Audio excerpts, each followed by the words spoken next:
বাংলাদেশ ফুটবলের জন্য এক নতুন অধ্যায়ের সূচনা হলো, কারণ ইতালির অলবিয়া কালেচি ক্লাবে খেলা তরুণ প্রতিভাবান ফুটবলার ফাহমিদুল ইসলাম অবশেষে জাতীয় দলের ক্যাম্পে যোগ দিতে আজ ঢাকায় এসে পৌঁছেছেন। 18 বছর বয়সী এই লেফট উইঙ্গার ইতালির স্পেজিয়া ও সাম্পোদিয়া ক্লাবের যুব দলে প্রশিক্ষণ নিয়ে বর্তমানে অলবিয়া ক্লাবের হয়ে খেলছেন।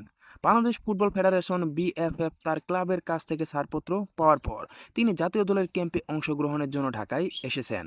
এর আগে মার্চ মাসে ভারতের বিপক্ষে প্রীতি ম্যাচ খেলার জন্য প্রাথমিক দলে ডাক পেলেও চূড়ান্ত দলে স্থান না পাওয়ায় সমর্থকদের মধ্যে অসন্তোষ দেখা দেয়।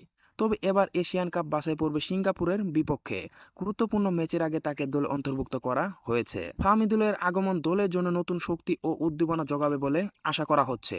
তার আন্তর্জাতিক অভিজ্ঞতা ও প্রশিক্ষণ বাংলাদেশের ফুটবলকে আরও এগিয়ে নিতে সহযোগিতা করবে। বাংলাদেশ বনাম সিঙ্গাপুর ম্যাচটি 10 জুন সন্ধ্যা 7টায় অনুষ্ঠিত হবে এবং এটি বাংলাদেশের ফুটবলের জন্য একটি গুরুত্বপূর্ণ মুহূর্ত হতে যাচ্ছে। এর আগে সিঙ্গাপুরের বিপক্ষে দুইবারের দেখায় দুইবারই জয় পেয়েছে সিঙ্গাপুর। তবে এবার বাংলাদেশে ম্যাচ দেখা যাক শেষ পর্যন্ত বাংলাদেশ জিততে পারে কিনা। আপনার মতামত অবশ্যই কমেন্ট করে জানাবেন।